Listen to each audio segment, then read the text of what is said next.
Welcome into the Paul Farrington Show. Paul, joined by Jack Weinberger, and up at Harvard University, Robert Ziggy Ziegler is with us. Ziggy, I feel like your setup is coming along nicely here. You got the guitar in the background. I noticed it during your solo reactions from this weekend. And how about a round of applause for Ziggy this weekend, putting the show on his back. 2 reaction episodes coming out. Check those out on JJ McCarthy and the Packers games. Fantastic job, Ziggy. So immediately to you, kudos. I know. Okay. How's Harvard, Ziggy?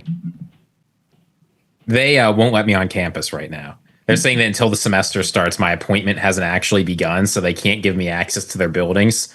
So I went inside and looked around. They said, "All right, sir, you have to leave." Do you know I denied Harvard? I believe it. Oh, Jack's academic prowess is They were little known around people. They were begging me to apply. I said, I'm not even wasting my time. No, he's like, it was like Goodwill Hunting. Yeah, I'm going to Marist instead. Jack used to walk around Harvard and he would just solve equations, and people were like, you got to come in. He's like, no, I'd rather watch the Pirates. The Mariners are on at 10 o'clock tonight. I got to get home. Yeah, I just had no time.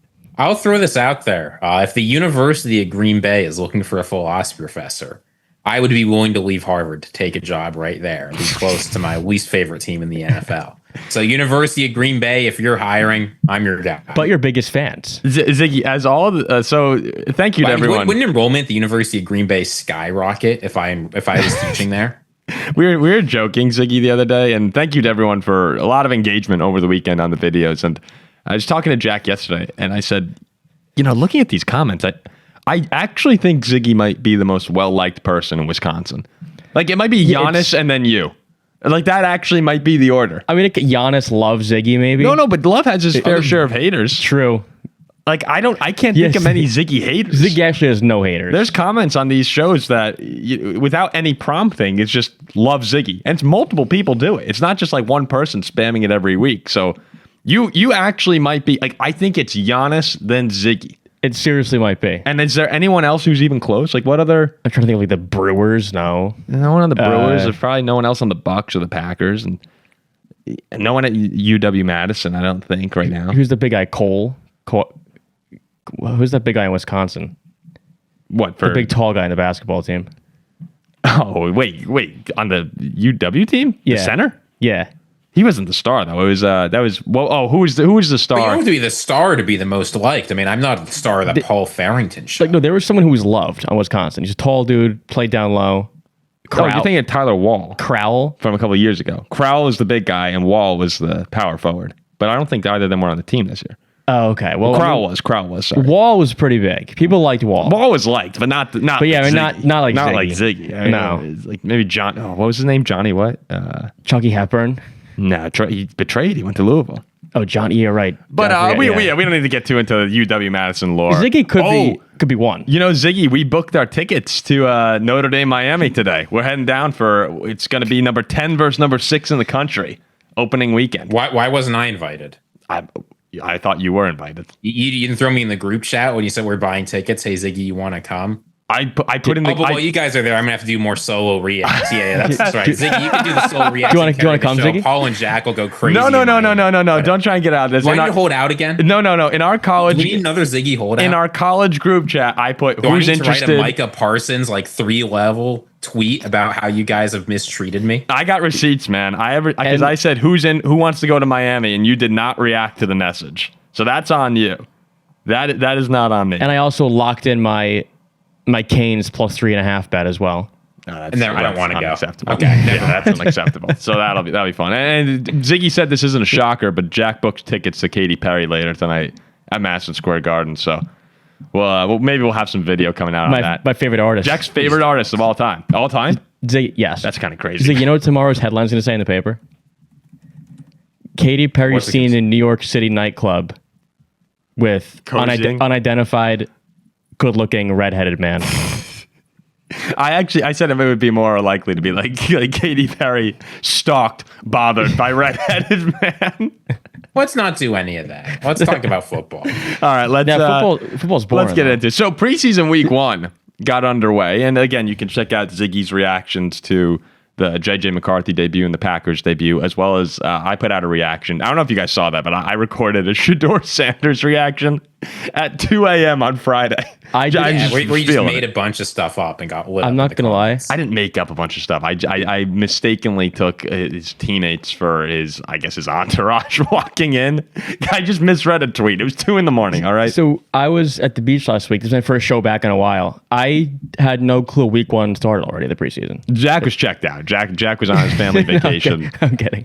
So producer Zach probably doesn't know. No, he probably doesn't know. A lot of people listening probably don't even know who producer Zach is. Yeah. As we're saying this right now. So sad. What we're going to do today, we're going to go through the NFC North games from the preseason. Of course, we're also going to hit on some of the rookie reactions. I think that's the most fun of preseason, the rookie quarterbacks when they're playing.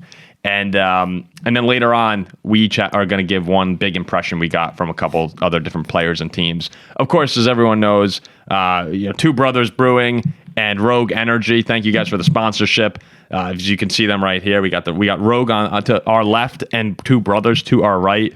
I enjoyed some nice Two Brothers brews last night out on the deck. It was very nice. Good great stuff. Yeah. Weather was nice. Nice evening. Yeah. Very nice. So we'll get into everything in a little bit. Let's start with the NFC North, though. And, there's no better place to begin than the JJ McCarthy and the Minnesota Vikings. And JJ, clap it up. Ziggy claps it up. So it was kind of an up and down day for JJ, who was only in for 2 drives. But the start of it, and Ziggy was saying, hey, McCarthy might only play 8 or 9 snaps. I don't know if I want to actually do a reaction to 8 or 9 snaps. And within the first few plays, McCarthy to Jordan Addison, Ziggy texts, he goes, okay, I got enough for a reaction. So early on, it looked very promising with the start of the drives for JJ. And he had 1 drive, right? I'm sorry. I'm trying to remember. It was 1 drive? It was 1 drive. Yeah, it was just 1 drive. And in the beginning, right to Jordan Addison, who it made me think in the back of my head, like, damn, it's going to suck having this guy suspended for the first 3 games. We get down the field, eventually stall out, kick a field goal. So the much anticipated debut for JJ, I would say, like most preseason games, kind of left everyone going like, okay, well, we just have to see more. But I will say that the main takeaway that I had was I do think Jordan Addison, once he returns, could be a monster this season. And Ziggy's actively trying to shop him to me in our fantasy football league. That's only because I have Justin Jefferson and JJ McCarthy already, which I think will be the big connection. But, I mean, look, when you're watching a preseason game, you can't just look at the final stat line. We had a lot of people in our comments say, what do you mean JJ McCarthy had a good game? He was like 4 for 7 for 40 yards. Yeah. But in preseason, like, coaches aren't coaching to win games. Obviously, they'd like to win games. But unless you're a truly putrid team, we're talking like the 0-16 Lions, the 0-17 Browns, both of whom were undefeated in their preseasons, you're not looking for a win in preseason. In preseason, you're looking to run certain kinds of plays and help establish concepts in real time that you can use when the season starts.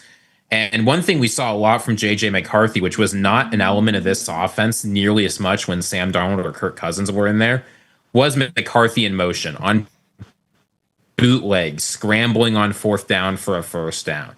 Like, that sort of thing is what we can expect to see a lot of out of this offense. And given that was such a huge component of the McVay offense in Los Angeles, I'm really excited to see what McCarthy's able to do with it when he's got Justin Jefferson back. Mm-hmm. Not looking for wins is spoken like a true loser. I mean, I would love to be like 20-0. Has there been a team go 20-0, like sweep the preseason, sweep the regular season, sweep the playoffs? I don't think the Dolphins did that. I mean, that would be absolutely elite. Preseason didn't exist then. Yeah. So, I mean, why not go for the gold? The Vikings are a good preseason team. Win every game you play. I agree with you, Ziggy. The mobility of JJ was something that I took as a big positive. Much in the same way that Jordan Love was out and he was mobile, and we'll get to that in a bit. JJ being out there and moving around well, purposely getting him outside the pocket to make plays. A couple nice scrambles. He had one big 3rd or 4th down scramble for a first down. That was all the stuff you want to see where it goes, okay, like his knee's healthy. He looks like he's in good shape. And obviously not having Justin Jefferson and not having Aaron Jones out there also limits what this offense actually is going to look like. But from the limited action that we did see, there could have been a world where JJ came out and just got absolutely smothered, and you go, "Oh, like not feeling great," and that was not the case. I think he should have played longer than a drive. But especially when last season he tears his meniscus, you can get. I mean, like you can, but anybody can get hurt. Like play the football game. Jaxson Dart played a whole half. I know, Like, but why Jaxson not- Dart's not their starting quarterback week 1. Okay, that's fair. Like that's just what I'm at. Like Jaxson Dart. But like anybody can get hurt playing Yes, any I football agree. game any Yes, day. I Like, agree with why that. not get this guy as many reps and live reps as possible? Why play I one get series? that argument, but the thing is Go ahead, Ziggy. like, no. After week 1 of preseason, you can't play your starters anymore, really, because then you're only 2 weeks away from your first NFL game. So if guys get banged up, get a little bruised, you don't want that. I'd be happy, maybe not a whole half, but 2 drives could have easily been done. I don't think the more Packers than are any one. worse off for that. And if you're JJ McCarthy, you need as many game speed reps as you can get because you've never started in the NFL before. And now you're being handed the keys to an offense that's expected to go to the playoffs. Oh, I get what you guys are saying, that but would play him a drive. I play him a quarter. I also think that given what happened last year is factoring into people's heads a bit. No, who cares? I think it is. I think that when the Vikings shouldn't. Maybe it shouldn't. I don't think it but should matter. This is a guy who tore his meniscus in the preseason last year. I feel like he's been the Vikings QB now for like we've been talking about McCarthy for a long time, and he hasn't played. And we yet still yet. haven't seen. No, but, Yeah, but like, that's because he hurt his knee in preseason last year. He should play. So I would, I also would have liked to see him in the seeing has to him in play there a little football. bit longer. But this is going to be something that week 1 in Chicago, there will be kinks to iron out, and it's just going to happen in the regular season. So for better or worse, that's what it's going to be with JJ McCarthy. I think the signs that we saw early in this preseason game were fine. It wasn't the explosiveness. Remember that first game he had last year? Interception, 2 long touchdowns. Is like he kind of got the roller coaster of emotions rooting for a young quarterback. This was a little bit more methodical down the field. We didn't really take a deep shot. A couple inaccurate throws, couple really nice throws to Addison. One when he was getting hit or pressured right up by his legs, actually, which is kind of the fear of preseason, right? I saw the Houston defenders diving at JJ's ankles. I'm like, oh my God, just waiting for something terrible to happen. But overall, again, decent day for JJ. A couple good, one bad thing throughout and we're not going to get too into the rest of these games, but the Vikings backup situation was a real question mark coming into this game. There's been murmurings of Kirk Cousins is back on like the radar for the Minnesota people because Sam Howell had been struggling a lot in training camp. And Howell came out, was 11 for 13, 105 yards, looked really sharp down the field. Lucky Jackson. Who cares? What a great name. Lucky Jackson, one of the Vikings receivers, had a great afternoon. And Xavier Scott, our backup running back, not going to get into this again, but Xavier Scott was unbelievable. Go watch his highlights if you're a Viking fan. That was good. He's playing against cashiers. I just wanted to get a couple shout outs for our Vikings before we move on. And last one, which is really sad. And Ziggy, this guy, I always think of you. Rondale Moore tore his ACL again. That stinks. This time in the other leg, which, Rondale Moore, I kind of had my hopes up that maybe he could break out with the Vikings this year. And after tearing his right ACL last season, before the year started, his first touch on a punt return tears his left. Like, that just sucked. And you saw how frustrated he was, crying on the cart after working his way back. So that just absolutely sucked from the Viking game. But overall, a good day for the Vikings. And if you're in fantasy, you might want to stash Jordan Mason on your team later on in the draft. He's not a stash.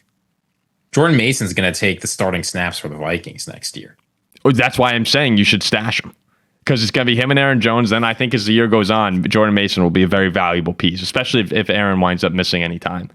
So with that said, by the way, for next week, we're going to have a video coming out, fantasy football preview episode. We're going to do a mock draft, which will be really fun. So keep your eyes out for that. The next NFC North game that we're going to turn our attention to, the Green Bay Packers throttled by the New York Jets, which I will say, after an entire offseason of hype, it was kind of fun seeing that a little bit. I think they might just be horrible. No, they'll be fine. It's preseason football, but it was ugly in Green Bay. Matt LaFleur, like if you had to make a list of things you don't want your coach to say in a post-game press conference, LaFleur came out and goes, "That was a humbling experience. Definitely not what we want to put out there. I don't care postseason or preseason, regular season. It doesn't matter to me. Just sloppy football. Penalties, drops, missed tackles, bad decision making. Showed up in every phase. And if you do that, you're going to get your butt kicked." And that's exactly what happened. So Love was like what, 1 for 6 with 1 for 5, yeah. 5 yards or something like that. Yeah, Jordan didn't look particularly good. The rest, really nothing looked good. And it was either the comments for Ziggy's video or either, man, we love Ziggy solo shows, so fair and honest.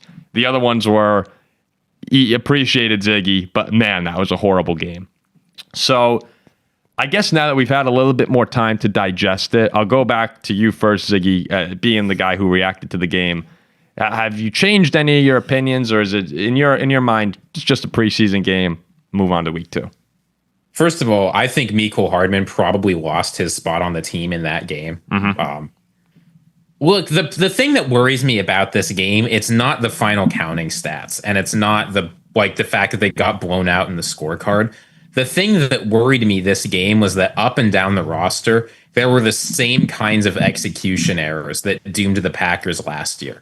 And it wasn't just with the starters, right? The backups that were rotating in. We've been worried about depth on this Packers team, but wide receiver drops all over the place. Now, I know Jaden Reed wasn't there, but that's because he was in a walking boot, which I don't think should make you super excited either. Jordan Love taking a sack you can't take. Receivers dropping the ball. Romeo Doubs not getting it done. The defense, the offense, penalties all over the place. It wasn't clean football. And if you're the Packers going into this season, you were hoping that with all the talent on this roster, the execution would look better. And while obviously it's preseason, you've only got a couple of weeks to fix that. You have to go and play the Detroit Lions week 1. And that is a team where if you get off to a slow, mistake-filled, penalty-filled start, they'll just go up 14-0, 21-0. They did it last season, and then you're out of the game. So it's not the end of the world. Obviously, there are plenty of starters out. There's things that need to improve.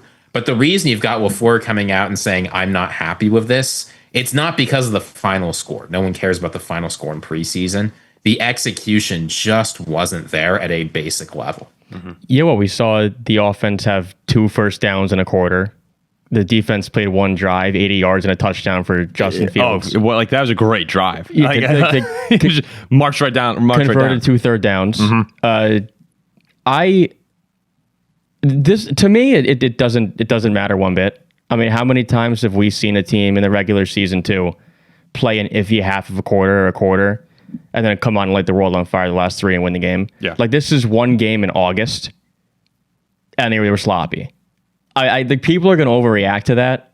I think it means absolutely nothing. I don't think these starters care. Like, they're playing anyway. They're playing. They're the starters anyway. They're not going to lose their spots. This is a meaningless game at home against the Jets in August. Who cares? Yeah, I agree that you can't overreact. There's to anything. a mentality thing to that. But so when I talk about this here, I don't want people in the comments to come rushing in being like, dude, chill out. It's preseason week 1. All right, I understand that.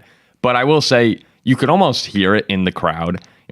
Like the base of the first throw to Dobbs, he drops, and then like a couple plays later, Malik Heath, another drop, basically, like right at him, and you could hear the crowd going like, "Are we really doing this again?"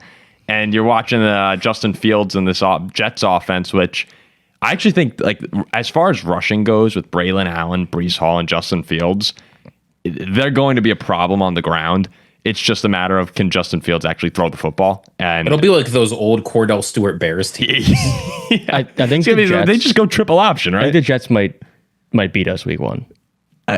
Justin Fields, when he's on, he's a lot of fun to watch, and he can be dynamic. And that drive, you saw it with the legs.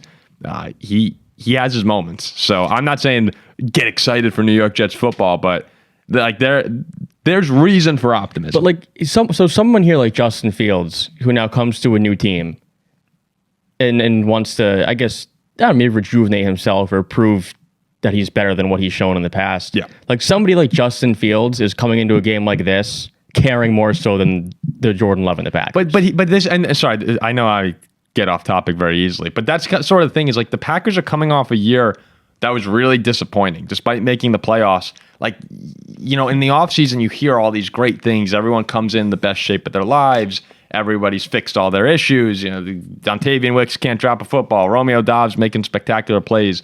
And then for immediately the first real action that matters to a degree, right? It's like it doesn't matter the at all. Tiniest bit. You kind of look similar with all your flaws. That, to me, it's just like you need to correct that now, because Ziggy's right. if you come in lackadaisical to week 1, and I don't think they will. I think they'll be fine.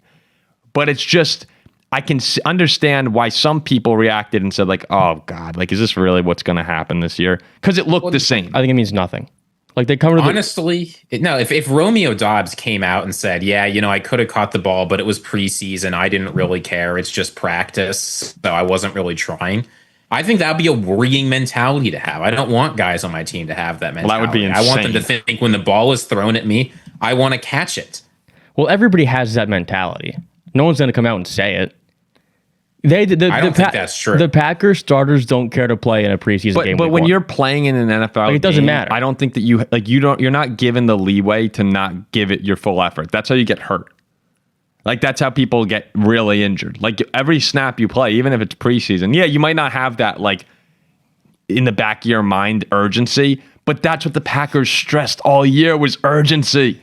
Like, urgency and being prepared. And this is why I'm just saying week 1 to come out and look exactly. It doesn't matter. But I think that's what separates championship teams from not is, like, from the get-go, are you going to be constantly doing the right things, right?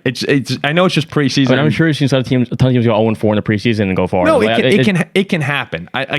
This is why I prefaced all of this. It means nothing. I think they're fine, but you just want to clean it up, and you want all of your operations running. It's like, I used to work with Jason Timpf at Hoops Tonight, and we used to talk all the time about the teams that approach the regular season in the NBA with intensity and dedication to it are a lot of times the teams that you see winning the championship. There's just a different level of being locked in.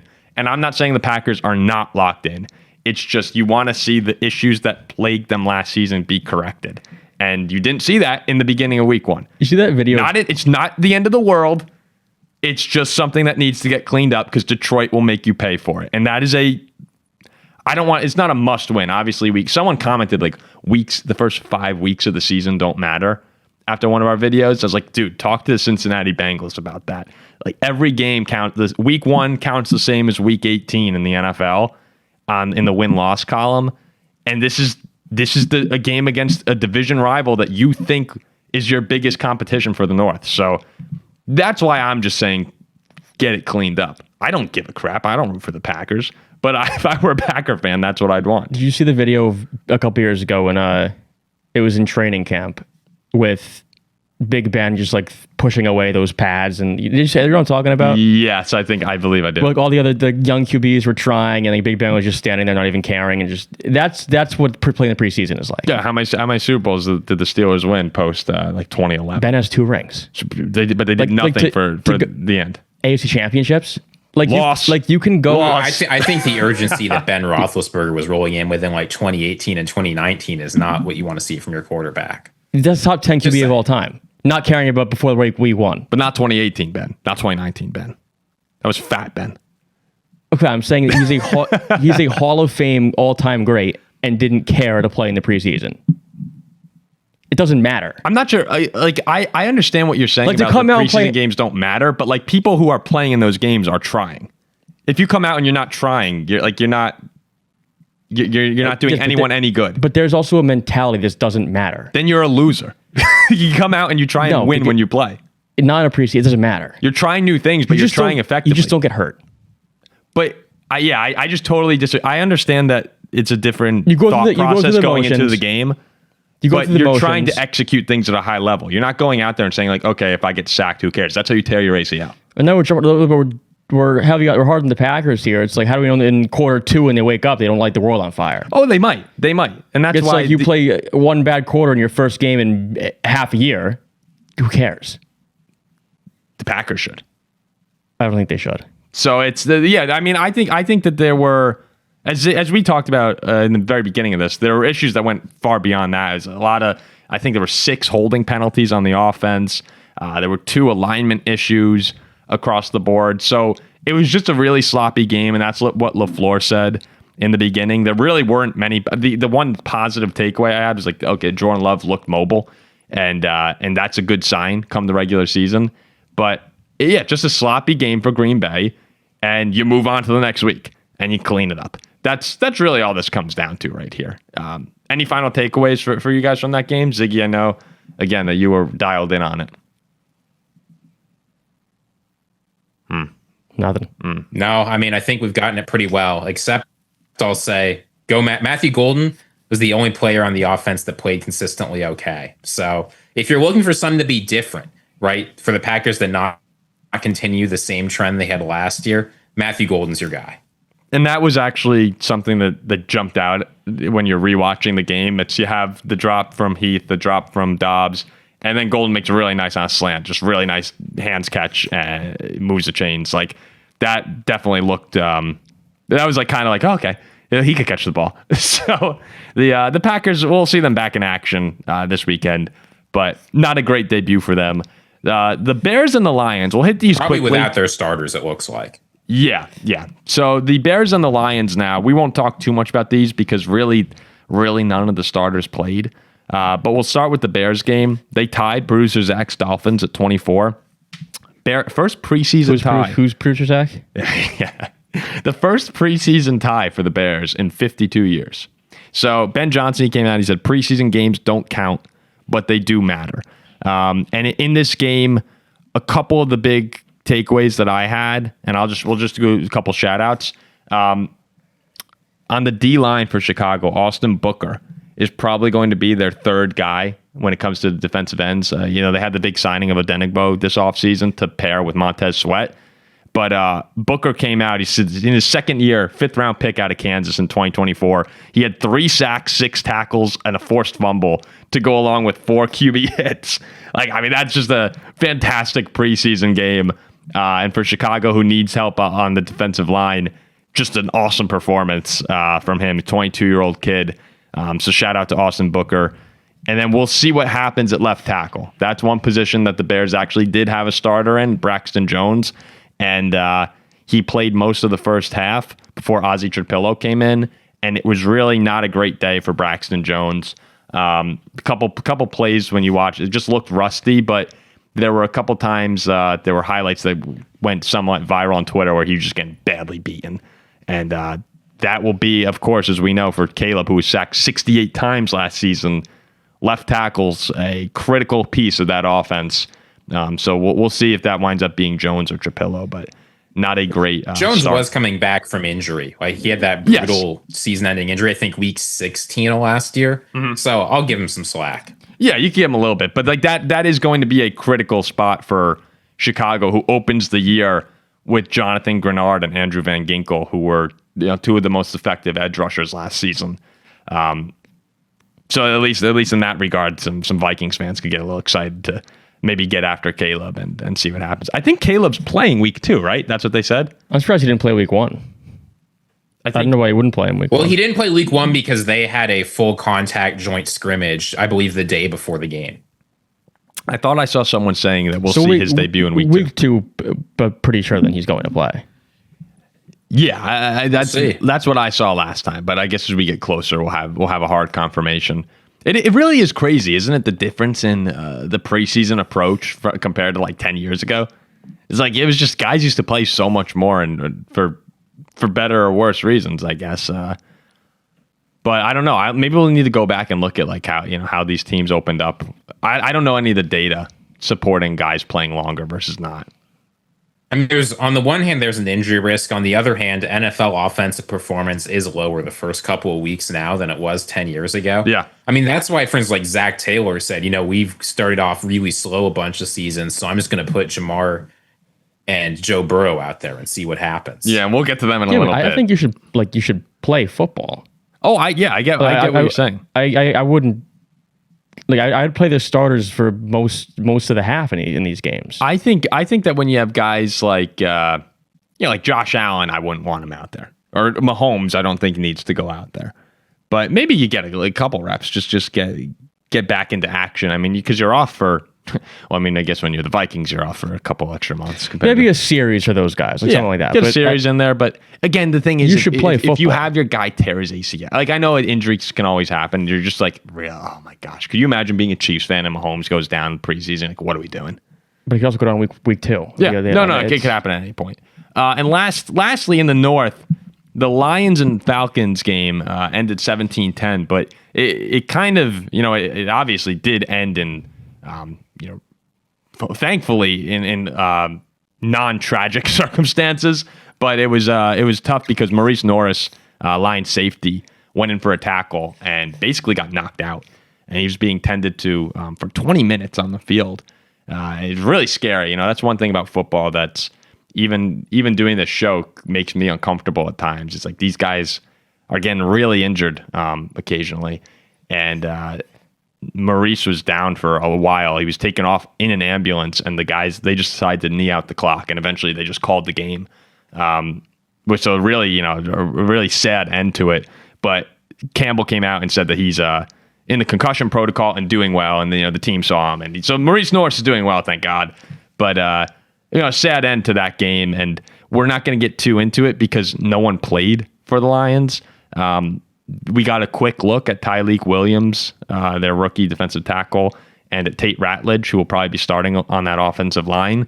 Both of them played pretty well. Tyleik particularly in run defense, and Tate didn't get beat by anyone. So that's encouraging signs for Detroit, who lost some pieces along their lines and are hoping to replenish them, whether that's recovery from injury or with the draft picks. So those guys looked good.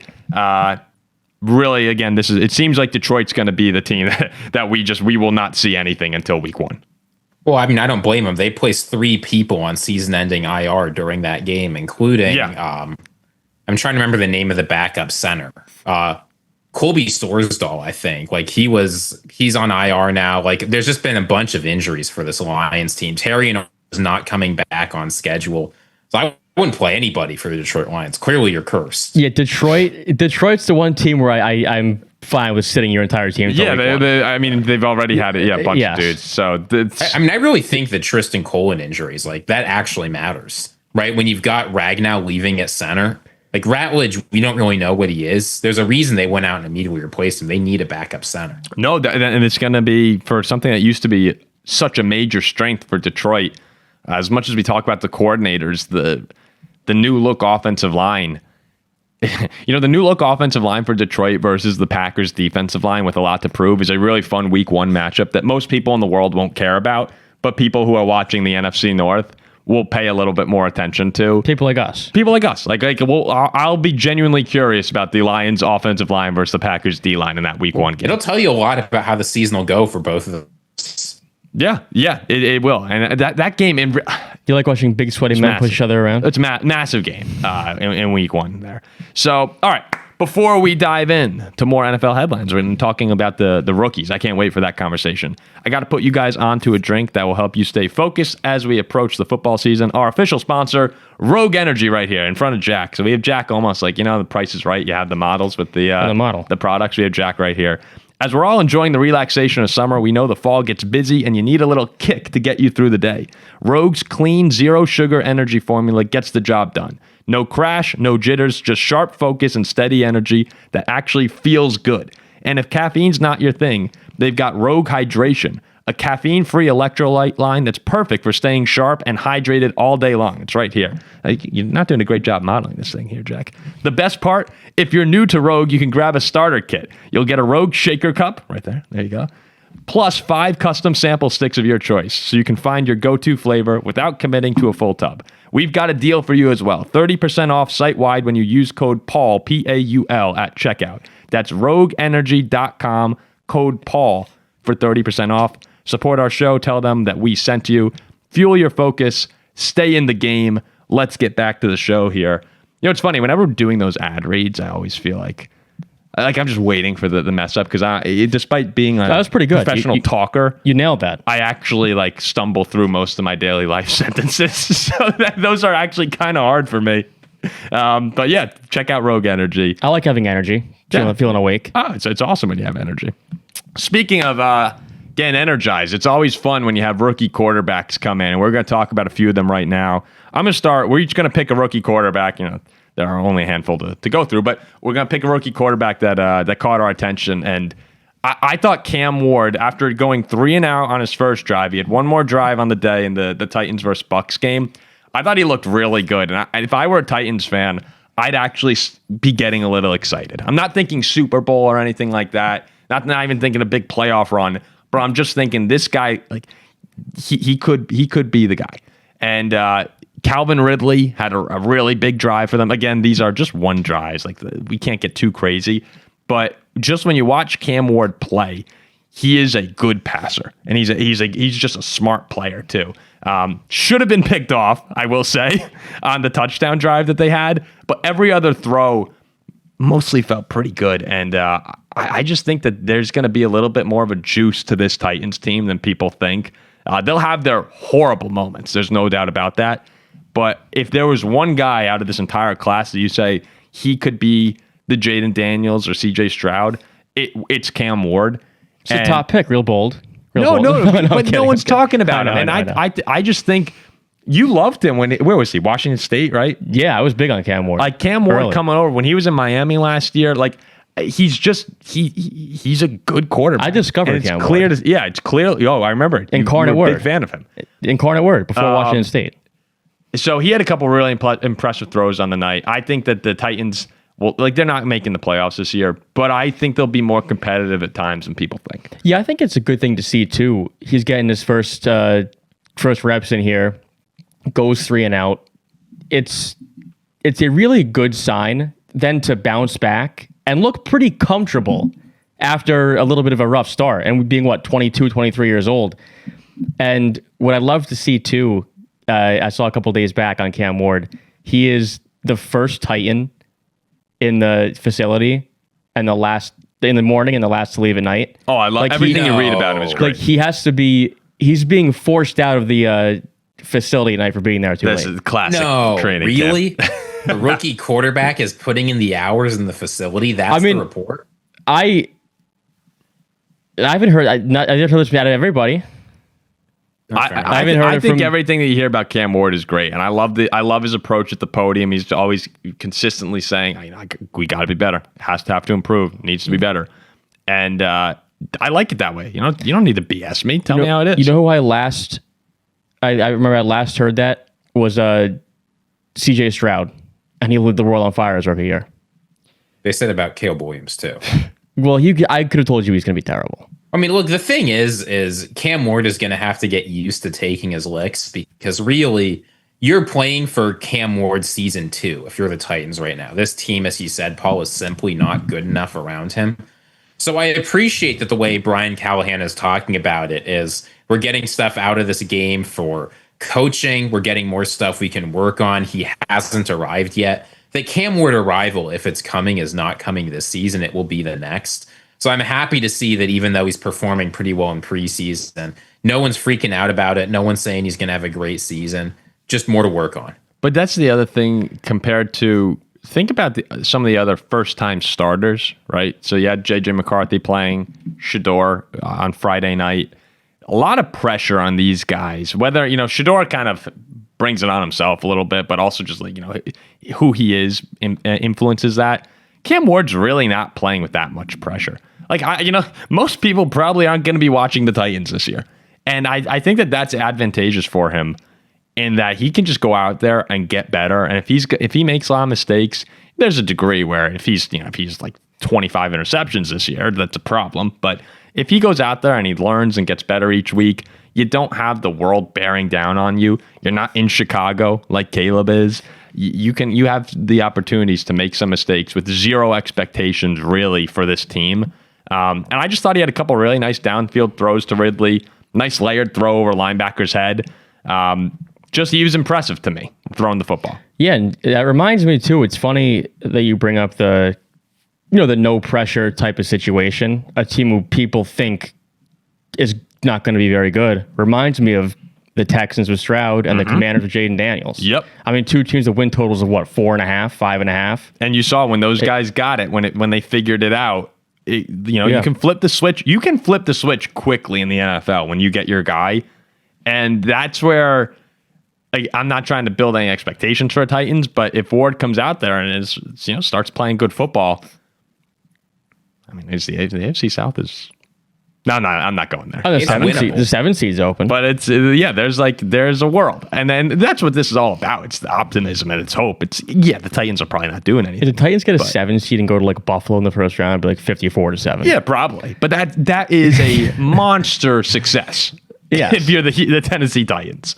All right, let's Let's turn our attention to you, Ziggy. What rookie or rookies? I know you have a couple in mind. So, well, we'll hit one now. We'll come back to the other at the end. But speaking of rookies that are in situation with rock bottom expectations and a team nobody expects to be remotely competitive, Shedeur Sanders and the Cleveland Browns.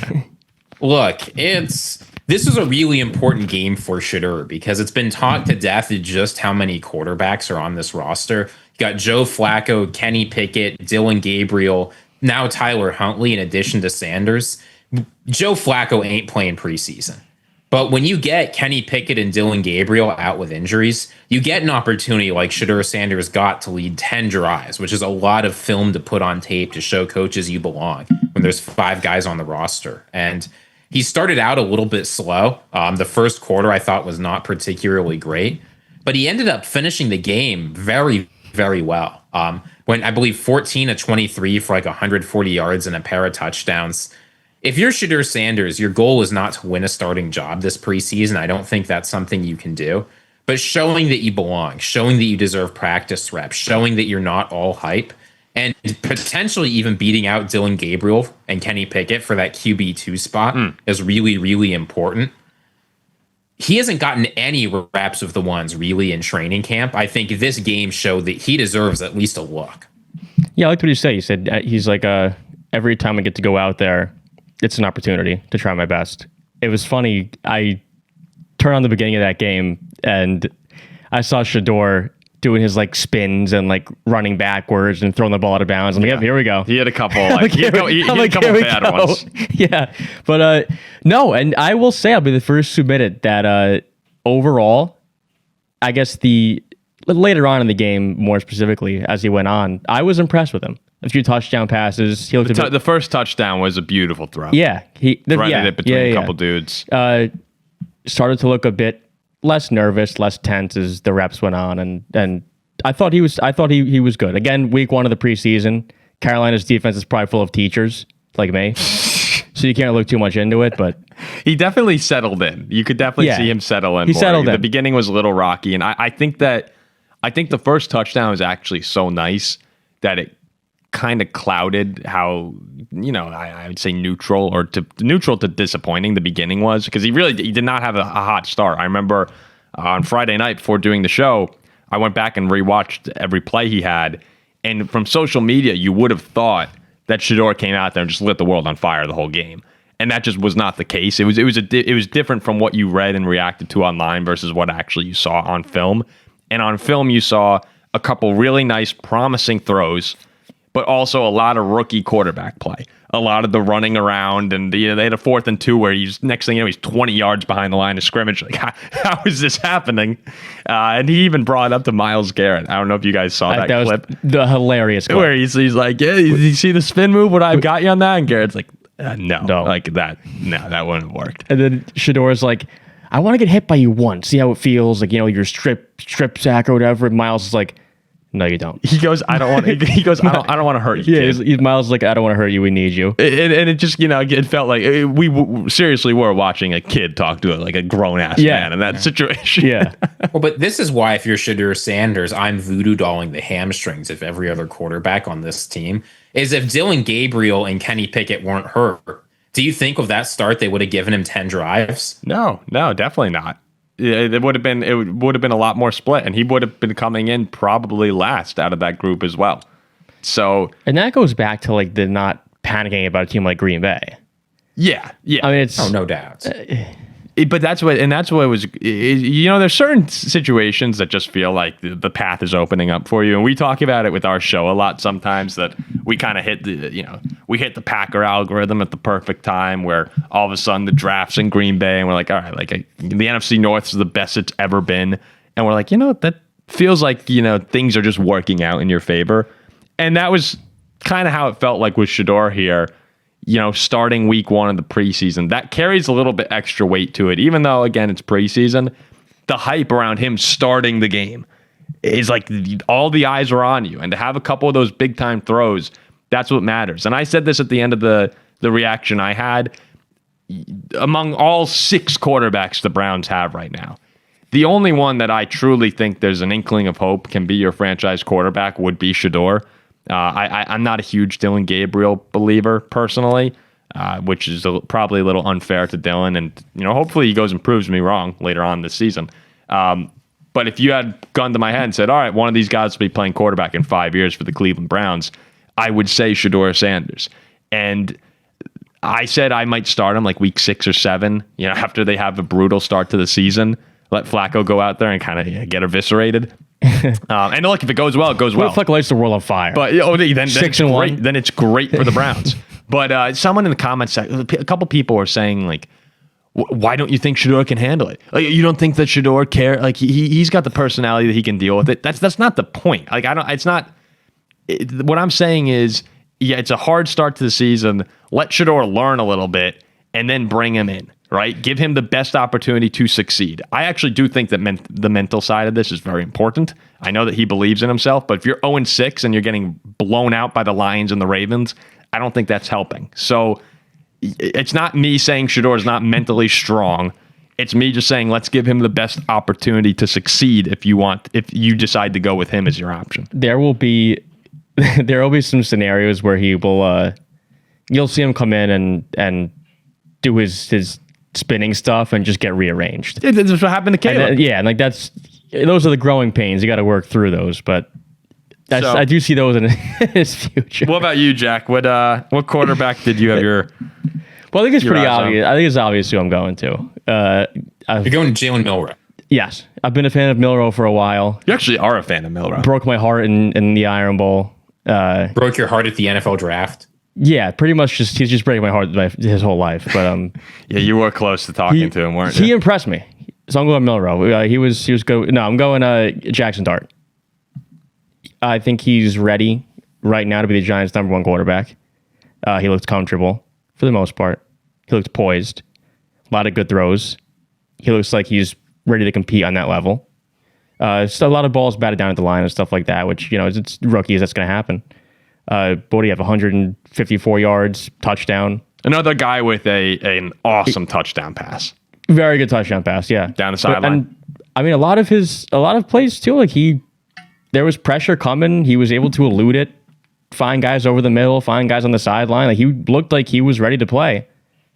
At the NFL level. I had a lot of fun watching the Jaxson Dart. One play, he used his legs, ran for 12 yards, got out of the pocket. He looked mobile. Like Cam Ward is a little more of a pocket passer. He can move, but he's also like when you're watching him, he looks big on the field. Cam Ward, Jaxson Dart has a little bit more of that. What did who recently said he was like? It's Gruden said he was Fran Tarkington, but 6'2" or something like that, and.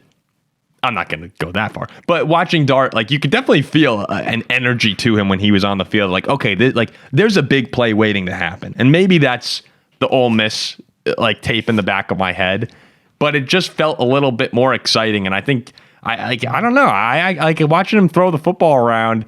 Yeah, he had a couple overthrows and he had a couple passes batted down, but he also made another guy with a lot of good throws.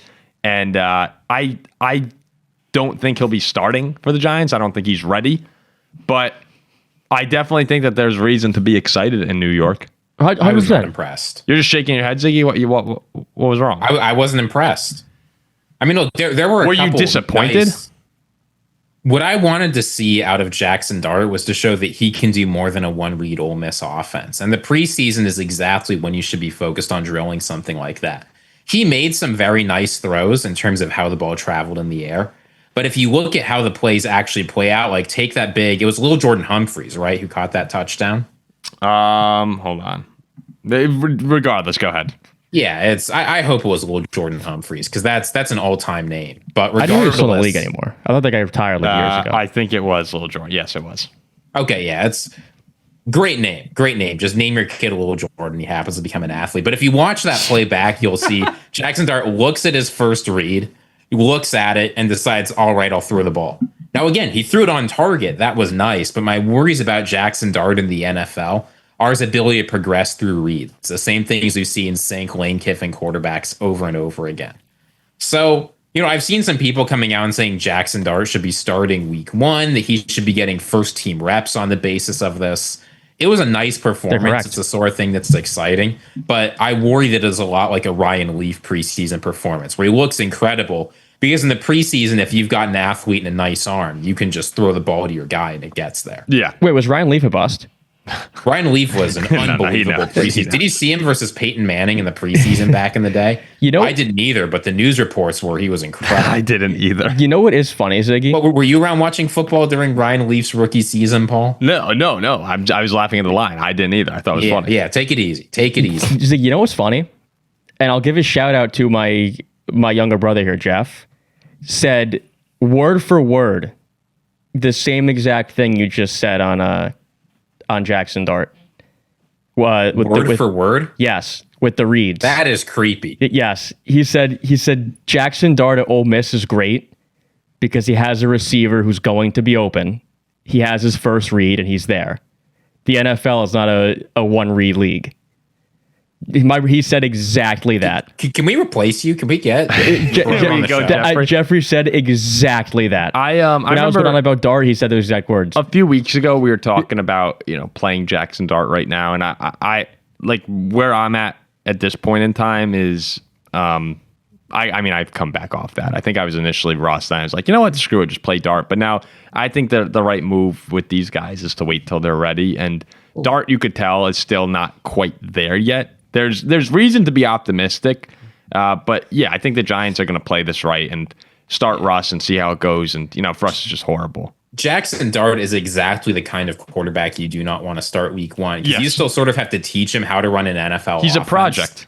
If you throw him out there and he walks on his first read and he gets blown up and takes 60 sacks, he'll learn bad habits he'll never recover from. Mm-hmm. He could be a great quarterback, right? Like, I'm certainly not going to sit here and say there's no chance of it. I think there's things to be excited about, but I'm just not reading much into this particular preseason game. It's funny, too. I watched, there was one play specific where there was a little bit of pressure on him, and he had an open throw towards the sideline and just kind of looked a bit nervous and airmailed. Sailed on him? Yeah, airmailed the guy a bit. And then looking back, when he's playing down with Lane Kiffin, he's protected. No one's near him. He can throw the ball and has a receiver open by 25 yards. No, it's a totally different world. It's a different world. You know what really worries me about Jaxson Dart? There's a video of him talking about driving on the New Jersey Turnpike, and he said he still hasn't figured out what an easy pass is. I saw that. He just drives past it every time. Yes. And wait and see what happens. And then he was getting billed. And he's like, what?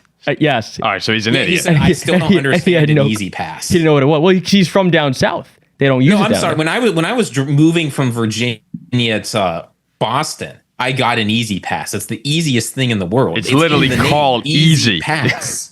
He's never heard of it. My quarterback, after he's lived up there for what now, like 3 or 4 months. If my quarterback can't figure out what an easy pass is, I actually might be off Jaxson Dart. No, he was just getting billed. He was going through the thing, just getting billed, and didn't know what an easy pass was. Surely there must be a misquoting or a misunderstanding or something here. They made a whole video about it while he was driving. He's like, you see, that's an easy pass. I still haven't really figured out what that is. I just drive past it every time. Yeah. And he talked about he couldn't figure out should he be taking a ticket or not. This guy is amazing. That should be a one time you drive through and you're like, oh, that's what this is. He's either going to be terrible, or maybe that proves all he knows is football. He'll be amazing. He's going to be really good. What was the? I can't remember who said it. They're talking about Terry Bradshaw back in the day, and they're like Terry Bradshaw couldn't spell cat if you spot him with CA. You didn't have to. Didn't have to. It's Jaxson Dart. He has no idea how to operate an easy pass, but sure, he could throw a football. It's all that matters. Oh, one more rookie quarterback I just want to check in on because he's near and dear to our hearts because he's challenging Sam Darnold. Jalen Milroe. Another one of those project quarterbacks, but he looked good in preseason. You got to see him run a little bit. You got to see him throw a little bit. I don't have a whole lot to say about this except how Jalen Milroe does in preseason and during practice this year has huge implications for Sam Darnold's career. The Seahawks can easily get out of the Darnold contract next offseason if they want to. It's early, obviously, but on the basis of what I saw, I expect him to go into the season as the number one backup, and I would be shocked if Jalen Milroe is not starting for him next year. I do not think Sam Darnold's going to be in town for too long. Wow. So for someone who came on here and is preaching, the relaxed preseason, that's a pretty monstrous claim off of. He looked great. And look, I mean, part of it too is I just think the Sam Darnold experiment in Seattle is not going to work. They need a better interior offensive line, and they don't have it. Jalen Milroe, of all the quarterbacks in the draft this year, there has not been a lot of talk about him, but given his dynamic rushing ability, he's someone that, and deep passing power, like he's someone that is a lot of fun to think about what he could become. It's hard for me to see it working out just because he was. Correct me if I'm wrong, guys, but wasn't he like one of the worst intermediate passers in all of college football last season? It was bad. It was like atrocious. It's great intermediate passes this game. Yeah, no, and that's encouraging. But there's so much work to be done with Jalen Milroe. It seems that I guess if he comes out here and he makes strides, it's going to be great. Like he can be a lot of fun to watch down the road. Reads Jaxson Dart. Yeah, like down the road. If it pans out for Jalen Milroe, he'll be a monster. Yeah, that guy just spent. But there's a lot of work to do there. He spent his whole life just letting me down. Situation after situation, just letting me down. But again, him letting you down was not necessarily like that. Usually was that great victories for him. Like he hurt you, but to vault himself let you down up by converting maybe the most improbable fourth down conversion in the history. Yeah, like I'm saying, the way that sounds when Jack says it, viewers might think that Jalen Milroe is always disappointing. Like he's disappointing Jack because of his own personal glory with these plays. It's like because he has 4th and 30 conversions and also, he gets drafted to the NFL. So first of all, he strips me from. He laughs in your face from a lot of money. He strips me from. Yeah. And then he looks me in the eye at the combine and doesn't come and just walks away. That wasn't his fault, though. He tried to get Tyler Booker to say War Eagle.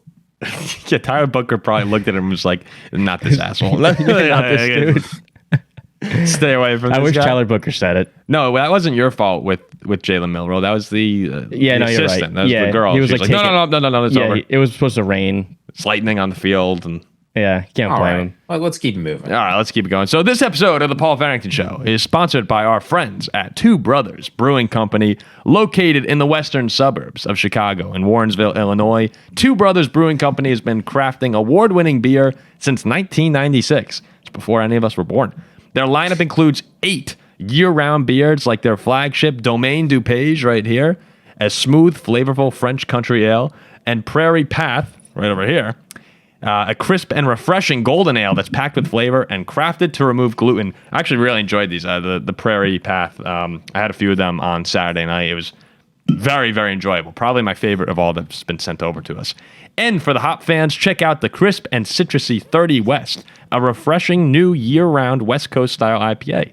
With fall just around the corner and football season kicking off soon, that means the return of the Atom Smasher right front and center, the fan favorite Oktoberfest lager. It's a rich, malty, oak-aged Marzen-style lager that's perfect for tailgates and game day watch parties. You can visit their tap house and brewery in Warrensville, or stop by the historic Two Brothers Roundhouse in Aurora, a legendary building once owned by Walter Payton. This season, the Roundhouse is hosting charity events during every Chicago football game, so bring your game day crew, enjoy great food and cold beer, and give back while cheering on the team. Two Brothers Brewing. Follow your passion. Drink ours. Must be 21 or older. Please drink responsibly. We should go to the Roadhouse. Oh, that'd be really fun. We should go for a Chicago game. And I'll just say that this is not part of the ad read. Like you and producer Zach really hyped up that like vodka lemon or that like vodka lemonade drink that they had. You were saying people were fighting over it, so they sent me some strawberry vodka lemonade. Were nice enough to comp us some product, and I had cracked one open while I was watching the Packers preseason game. Pretty good. Oh, yeah. It was better than the Packers were playing. That was for sure. which is a great thing to hear as well for Chicago fans. This is just a quick update on Matthew Stafford. I want to see how you guys react to this. Matthew Stafford did not practice today. Do you know what he did instead? Yoga. He went into the Amortal Chamber. What? The Amortal Chamber is a wellness device that aims to optimize human performance and promote holistic healing through a combination of non-invasive injuries. So well, I guess that's... He went into the He's done. Yeah, so he's going lost. into the Amortal Chamber for holistic healing. He's turned to magic. That's a scam. So I guess it's like he's kind of like done. He's like Aaron Rodgers. No, he's turned to magic. That's what he's trying to do. He's like Doctor I do Strange. not want my quarterback going to magic crystals to heal their back. Yeah, it sounds like Doctor Strange. Well, whatever works. Give it a try. Matthew Stafford comes out of this and he's like a sorcerer. Yeah. Time bending. Give it a shot. That's not good. Not good. On to our segment. Next week it's gonna be like Matthew Stafford is seen with like a sorcerer pot in front of him trying to put potions on his back. All right, how we're gonna end up the show today is going through a couple players or teams that caught our attention beyond the rookies, beyond the NFC North, and I'll kick this thing off because again we always talk about preseason and you want your starters to look good. Joe Burrow and the Cincinnati Bengals came out and looked about as good as possible. Joe Burrow, Ja'Marr Chase. It's just like you're watching this game and you're thinking to yourself, Ja'Marr Chase may set every single record in the NFL this season. Burrow ends 9 for 10, 123 yards, 2 touchdowns. Chase 4 receptions, 77 yards and a touchdown on their 2 drives. And it was just precision. It was perfect. It was exactly what you'd want to see. If you're a Bengals fan, a 10-play, 71-yard touchdown drive, 5 plays, 65 yards. And it just looks so simple. It just looks so easy for the two of them out there that you have to think if there's a trace of a pulse on this Bengals defense, that the Super Bowl is more alive than ever in Cincinnati. Well, yeah, I mean, allowing 34 points of losing checks out too. Yeah. It actually all fit perfectly, despite that performance. Like if you looked at this game and said, "This is the score of a regular season Bengals game, and this is how Chase and Burrow look," you'd be like, this makes perfect sense. Nothing's changed. Like, yeah, it was super impressive, but this is great. It's cool. Well, interesting to see. Mike Sando does his quarterback tiers every year, and they just came out today. Only Patrick Mahomes and Joe Burrow were unanimous tier 1 selections. Josh Allen, Lamar Jackson both got some votes below that. Joe Burrow is widely seen around the NFL as one of the 2 or 3 best quarterbacks in the league. Well, Lamar stinks. So but at a certain point, like the postseason results have not been there. It's really going to be on him this year to step it up. And you can talk about Al Golden and the defense.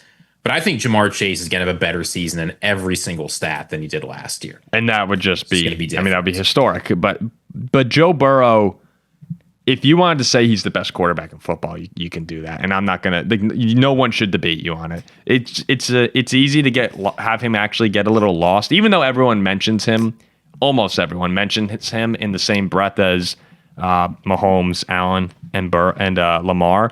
Lamar has the first team All-Pro and an MVP. Josh Allen has the MVP. Mahomes has the winning. And Burrow sort of is really close in all of those regards, but hasn't quite cracked through, right? He's never been first team All-Pro. Never won the MVP. Didn't win the Super Bowl. Had a couple injuries. But last year, he said, I felt like I was the best player in the league this year. And he could have won MVP. If it wasn't so much record attachment, which I think it should be. I think there's to be an MVP, I do think that you should have a good season and your team should be relevant as far as the playoff run. But Joe Burrow, you give 2 more wins to the Bengals and Joe Burrow might be the MVP of the National Football League. That's how good he was. And when you have an MVP, if man, that defense just has to be neutral. If they're just neutral, they can beat anybody. And I'd be so pumped up. They can even be below average. It could be a little below. It just can't be. It just can't be putrid bottom of the league. Yeah. Yeah, last year, if Cincy gets in as that number 7 seed, they could have beaten anybody in their way. I mean, my favorite stat, I'll say it one more time because I've read this now probably 5 times on the show, but there were 9 games last year where a team scored 33 points or more and lost, and the Bengals lost 4 of them. That is crazy. And they were still, 1 game out of the playoffs? So, there's a world where last year's Bengals team is 12 or 13 wins, easily. Yeah, and if that's the case, then Burrow literally could have been MVP. I mean, you go by definition of MVP, he's probably right up there. Yeah. He's probably number 1. But one more conversation we could have on this, though, and it's what we were talking, it attaches to what we were talking about in the beginning of the show, is the Bengals did decide to play these guys. Usually when you have a Joe Burrow, you're not going to see them in the preseason. But what has their record been to start each year? Like they usually start off 1-3, or what were they last year? Were they So here's their record in the first 4 weeks since 2000. Yeah, thank you. Since 2000, they were, or 2020, they were 1-4 the first time, 2-3 the second time, 0-5 the third time. I can't remember the other two, but it was not good. Wait, I thought you had it in front of you. Ziggy, also, No. when you said here's the record from 2000, I'm like, that's totally irrelevant. I meant 2020, excuse me, but they've gotten off. I mean, 2022 was the year when they really turned it up, but the last couple of years have been bad, right? And even you go back to like when they went 12-4, made it to the conference championship. You start out 0-2. 2021, when they went on that Super Bowl run, that was the last time they had a good start to the season. 2023 and terrible, and that's why they haven't made the playoffs. And you can't start 1-3. You can't start 1-4. Yeah, last year was 1-4. And that goes back to the comment that someone made about the first 5 games not mattering. It's like, do you think the Bengals care about those first 5 games? If they win at New England, they lost by 6. They lost by 1 to the Chiefs, 5 to the Commanders, and 3 to the Ravens in overtime. If you flip 2 of those games, if they win one more of those games, they make the playoffs, right? Yeah, and they might go on a run because they're good. They're good enough once you get in. Joe Burrow actually kind of reminds me of in the playoffs a little bit. Like if I had to pick an NFC guy for him, a counter. Stafford. Yeah, I kind of think like Stafford a bit. Like if there's a guy in the NFC to me who can go on the road, it's not going to get overwhelmed. Like that's Stafford on the NFC side, and that's Burrow to me in the AFC. If he's on the road, he's at home. It's like I don't really think too differently about the Bengals. And a part of that's because did you guys watch in quarterback? They were saying that Joe has like, oh, what was it? He like his personality, it's just like in line with like serial killers. Like he's just not very emotional. His heartbeat, wasn't his heartbeat like it doesn't really change, something like that. He's a weirdo. And no, but Joe Burrow, seriously, it's like he has an ability to just not feel the pressure. Like he's able to put it aside and he just goes out there and plays. He doesn't get too high. He doesn't get too low. And I thought he was really fun to watch in quarterback. I didn't see all the way through, but he's just very, deadpan. He's focused. He's a neutral person. And that helps when you're at the end of a season on the road in Arrowhead and Joe Burrow just doesn't care. Like he's like game-winning drive and it's like he does not change the pressure does not change his performance. Cincinnati's Do you think big on get into the immortal chamber?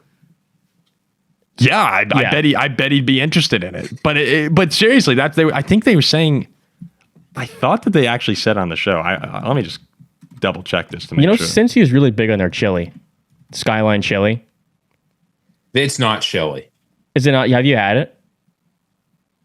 I've had a bunch. Yeah, it's great. It's not chili. Really? Joe Burrow's coach once warned his parents that he could have been a criminal mastermind. It's good though. His blood pressure doesn't change. Thank God he's not using his talents for bad. He could be the next Dexter. Could have been a serial killer. Joe Burrow's former coach on his temperament. I guess that's like a good thing. He's just very stoic and unfazed. Fine. Yeah, you just got to make sure. That's crazy. All right, we can move on to one of your guys's, whoever you guys are picking. Ziggy, what team or player caught your attention? Well, we've been talking a lot about a good quarterback performance from an established veteran. What about a bad quarterback performance from someone who's not an established veteran? Mix it up a little bit. Bo Nix. The play everybody is talking about is the intentional grounding safety that he took when he ran back like 15 yards on a something in short and just threw an intentional ground for a safety. Orlovsky. Now I get it. It's preseason. Half the reason he threw that was because he didn't want to get blown up. Because who does in the preseason? I guess Shedeur Sanders. It was not a good start from Bo Nix. If you're looking at the expectations that are being put on this Broncos team and how much people want Bo Nix to take that huge step forward, how worried are you about this performance? Me? I mean, I'm not. The Broncos have kind of been a love-hate team for me this offseason. I'm trying to bait you into coming out and saying Bo Nix sucks, the Broncos sucks, their offense is terrible, I hate Sean Payton. I mean, worst comes to worst, wouldn't that be Stidham, who's 14 to 15, 130 yards and 2 touchdowns? I think the Broncos defense, the Broncos on paper look awesome, right? The defense is great. Offensive line, elite. Bo Nix had a pretty good rookie season, all things considered. Better than I remember it being. Sean Payton's one of the best coaches in the league. I just don't think it's going to be there offensively. I think that the way they looked, like when they went into Buffalo in the playoffs, I thought these guys are going to get their asses kicked. And they got their asses kicked. So I just don't think that they're a team that's ready to beat the good teams in the league. Listen to their schedule last season, okay? I just want you to listen to this. Here are their wins. Tampa Bay, great, right? Tampa Bay was a good team. Nice win. The Jets, the Raiders, the Saints, the Panthers, the Falcons, the Raiders, the Browns, the Colts, the Chiefs resting all their starters. Nothing impressive there. Their losses. 30-0 is impressive. I don't care. But yes. It's basically a preseason game, Jack. The losses. The Bengals, the Chargers, the Chiefs, the Ravens, the Chargers, the Steelers, the Seahawks. Notice anything there? So they're the Miami Dolphins. They lose to the playoff teams. They can beat the teams they're supposed to beat. And that only gets you so far. Now, can they take a step this year? Yeah, that's on the table. I just don't expect it to happen. I think that Bo Nix is a very serviceable. You know what he is? Maybe he's going to be like Ian Book at Notre Dame. You beat the teams you're supposed to beat. You lose to the teams that you're supposed to lose. They kind of remind me of the Steelers a little bit. And they're like and that can get you to the playoffs. So I'm not going to come out. I don't think the Broncos are a bad team, but I think there's a very good chance that they're being overrated because they're able to get the job done when they're supposed to. I don't see them change it. I don't see like if they have to go on the road and beat the Chiefs in a big game, I think they'll lose. I think they'll lose to all of these AFC teams. And yeah, the preseason game did nothing to change my opinion. So this is why you really need Bo Nix to step up, because it's very difficult in the AFC with all these offenses.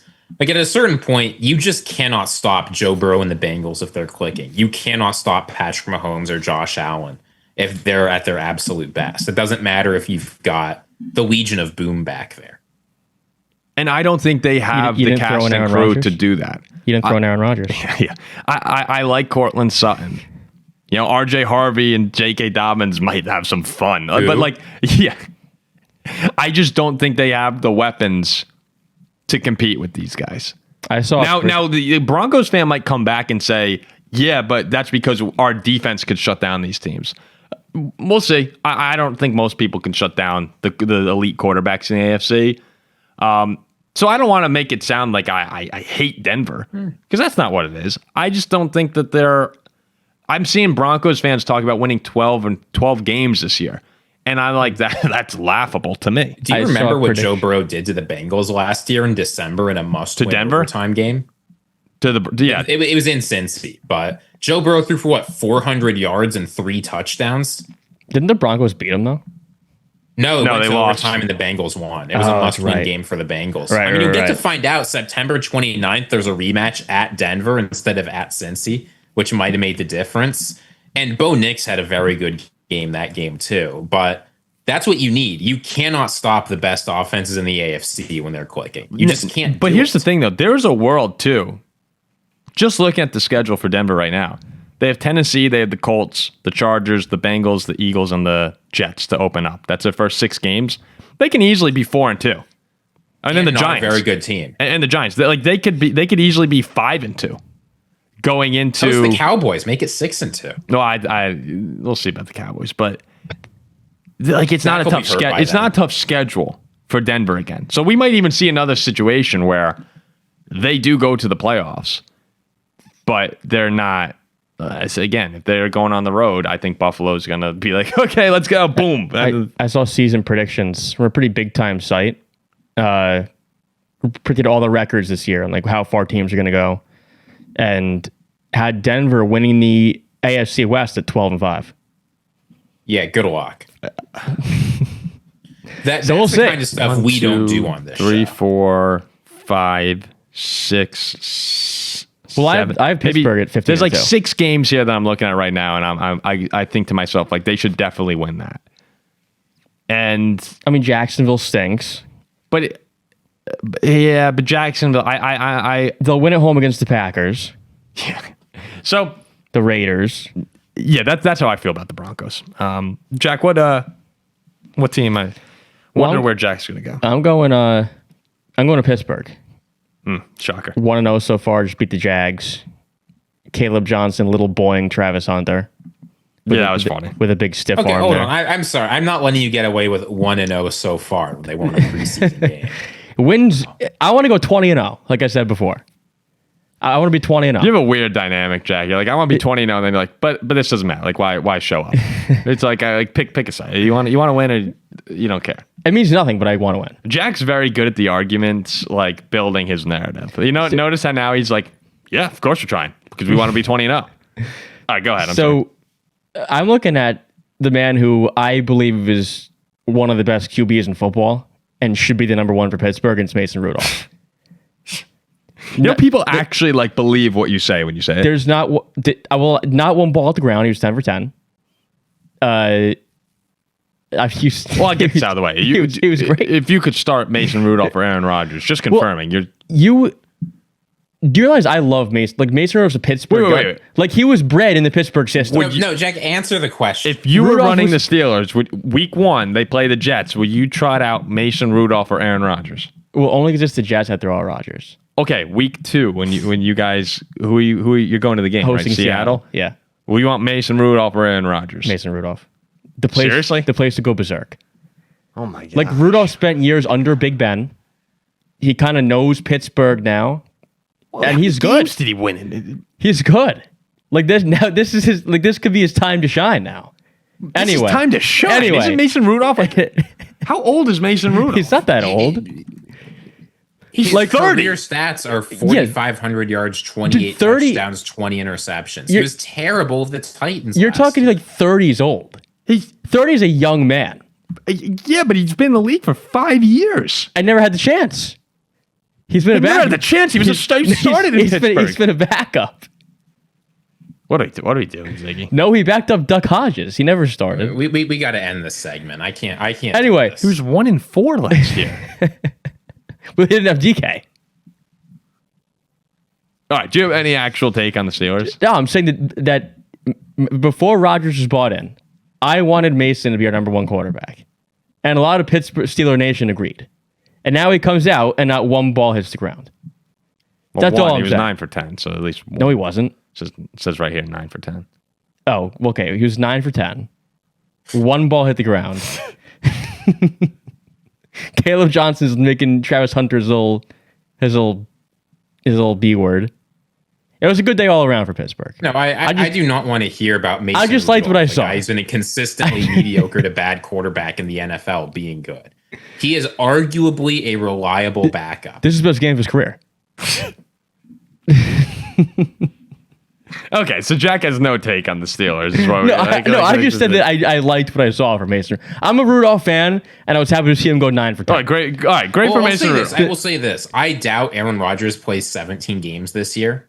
So it's good to have a guy you can be confident in. Here's maybe a take you could have.